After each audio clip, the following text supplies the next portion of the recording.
Hi Peace Kids, welcome back to another video. It's Noelle. I'm ready to share another great lesson with you this week. Last week we talked about Noah building the ark.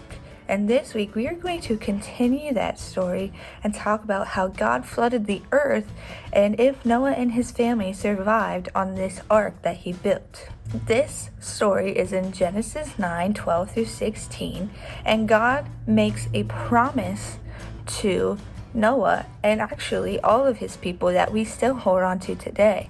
So we gotta find out what that is. Let's see what happens. Let's see where this flood came from and kind of, where this story goes. The whole story is actually between Genesis 7 through Genesis 9. And, Noah was on this boat for a really, really long time. And he didn't really know how long he was going to be on this boat. I'm going to go ahead and read from Genesis 7:11 through 23 and a little bit into chapter 8. So make sure you put your listening ears on and see what happens in this story. In the 600th year of Noah's life, on the 17th day of the second month, on that day all the springs of the great deep burst forth, and the floodgates of heaven were open. And rain fell on the earth 40 days and 40 nights. On that very day Noah and his sons, Shem, Ham, and Japheth, together with his wife and the wives of his 3 sons, they entered the ark. They had with them every wild animal according to its kind, all livestock according to their kinds, every creature that moves along the ground according to its kind, and every bird according to its kind, everything with wings. Pairs of all creatures that have the breath of life in them came to Noah and entered the ark. The animals going in were male and female of every living thing, as God commanded Noah. Then the Lord shut them in. So we see that they brought 2 of every kind of animal, like we talked about last week, a male and a female. Now let's continue to read. For 40 days the flood kept coming on the earth. And as the waters increased, they lifted the ark high above the earth. And all the high mountains under the entire heavens were covered. The waters rose and covered the mountains to a depth of more than 15 cubits. Every living thing that moved on land perished. Birds, livestock, wild animals, all the creatures that swarm the earth, and all of mankind. Everything on dry land that had the breath of life in its nostrils died.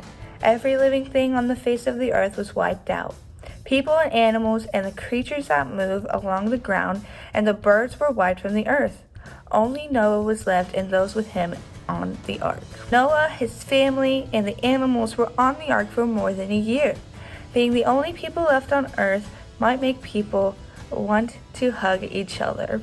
So whoever you're with right now, go ahead and give them a hug. I know we don't get to do a lot of hugs right now because of COVID and social distancing, but it's okay to hug your family. Let's continue to read. Noah probably felt like God left them on there forever, but he did not.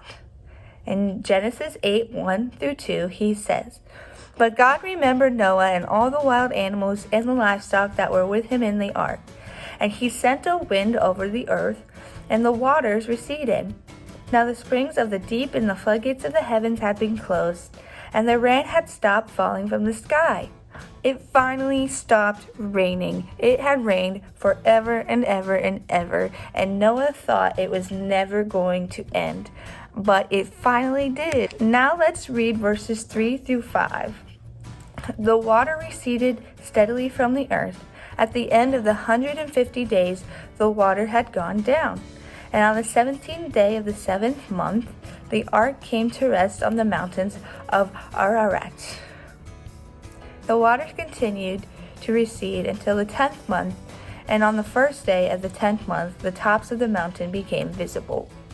So finally, the waters were starting to go away. The flood was going down. Imagine being on a big boat and landing on top of a mountain. Noah and his family were probably relieved to know that they could get off that boat soon. It would not be fun.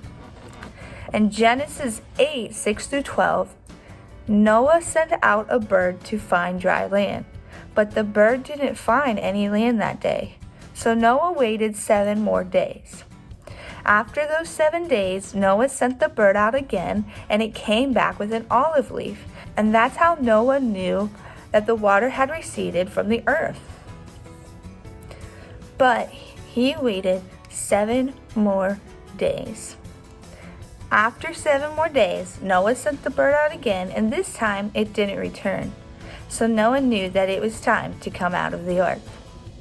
Could you imagine leaving that boat after a year being stuck with all this rain and all these animals? It would be crazy. Let's see what happens next in Genesis 8:15 through 19. Then God said to Noah, "Come out of the ark, you and your wife and your sons and their wives. Bring out every kind of living creature that is with you, the birds, the animals, and all the creatures that move along the ground, so they can multiply on the earth and be fruitful and increase in number on it." So Noah came out together with his sons and his wife and his sons' wives.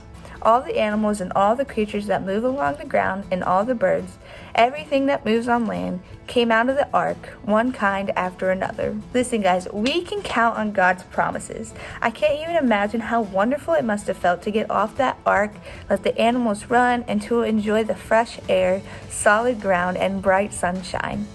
Just as God had promised, He watched over Noah and his family, and they were able to sail through that storm and stay in the ark for over a year.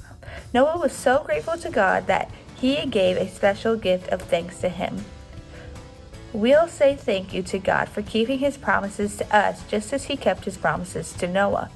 And in Genesis 9, it tells us that God made a promise never to flood the whole earth again, and He put a rainbow in the sky of a sign to that promise. We can always be thankful to God because He keeps His promises to us, just as He kept His promises to Noah. We can count on God's promises. Remember the promise that God made Noah, that every time you see a rainbow in the sky, that means that God is never going to flood the earth again.